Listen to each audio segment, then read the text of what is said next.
Let's keep it with corporate earnings then, because the market is going to be very, very stock specific today. And let's look at Wipro. The company reported what was a slightly muted set of numbers for the first quarter. The top line did contract. Constant currency revenue was down 2%.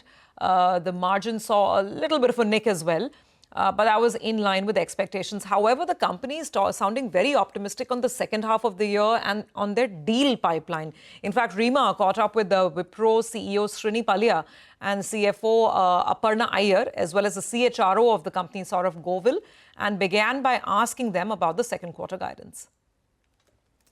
If you look at our quarter one performance, specifically around bookings, $5 billion, two large deal wins that we had, $2.75 billion, out of which two are mega deals and one is likely to be a mega deal.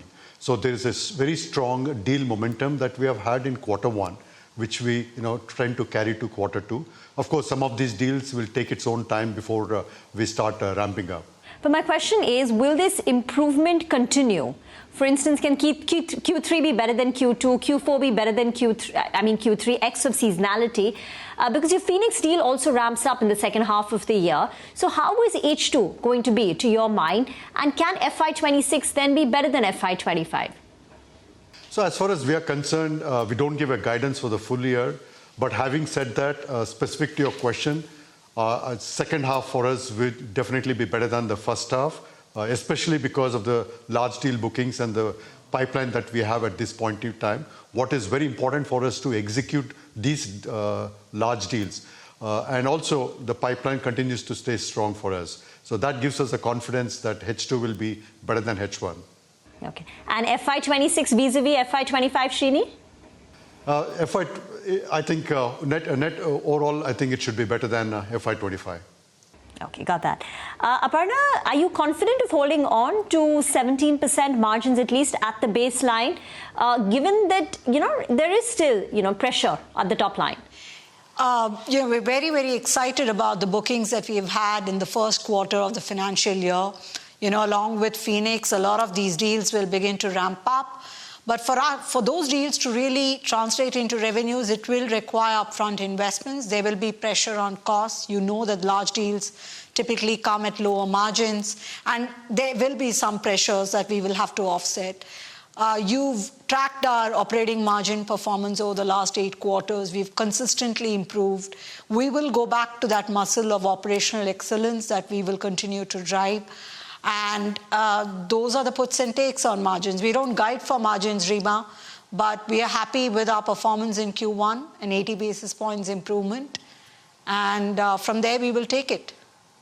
But you have in the past spoken about keeping margins within a very narrow band. And that narrow band for you has been 17.5%. So are you confident with that holding for the next 3 quarters, given the puts and takes? I'm not giving a guidance here. I've spoken about that there are going to be certain pressures in ramping up some of these large deals, and growth will be our number one priority. And we will continue to work on the levers that we have to offset some of those pressures. Okay, so we can't rule out a margin decline from here on.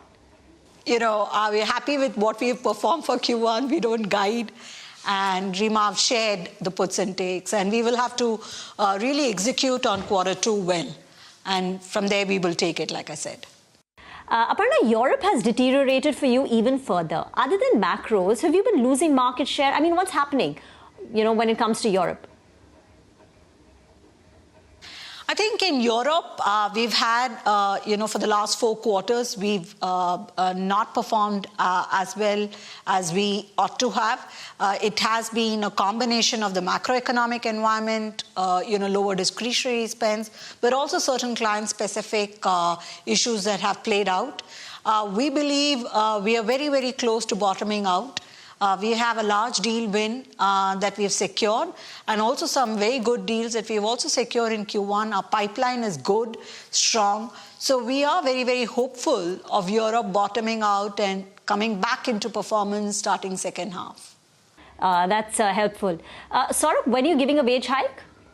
So, Reema, we had given a wage hike last year in September. We haven't decided what's the plan now. We'll review it closer to the date. based on the macro environment, demand situation, what's happening, and we'll take a call.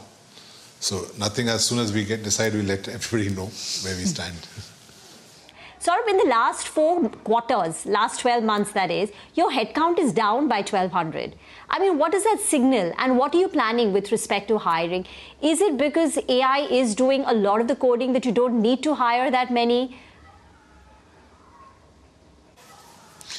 So, the direct correlation, and Srini alluded to it earlier in the press conference also, for AI and hiring, I think it's still time for us.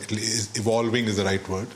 But for us, the environment has been there. The demand situation has been tough for us. We haven't, seen this quarter. We degrew the previous quarter. So, if you look at that environment, I think we have been really flattish on our headcount, and the hiring continues. We have gone to campuses last year. We continue to went this quarter as well.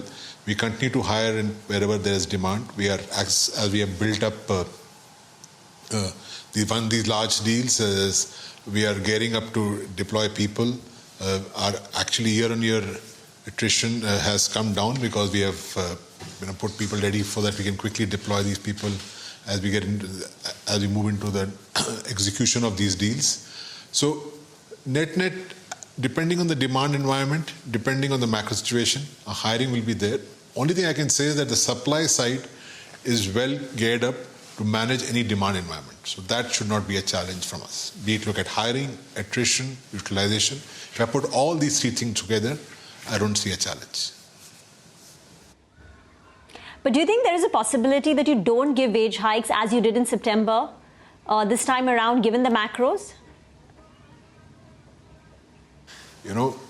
As a HR person, I would love to give everybody a wage hike, but as I said, the business demands, the macro environment, the demand situation, we all will want to do the right thing. We'll let you know, how it pans out, All right, well, interesting conversation there. Let's go.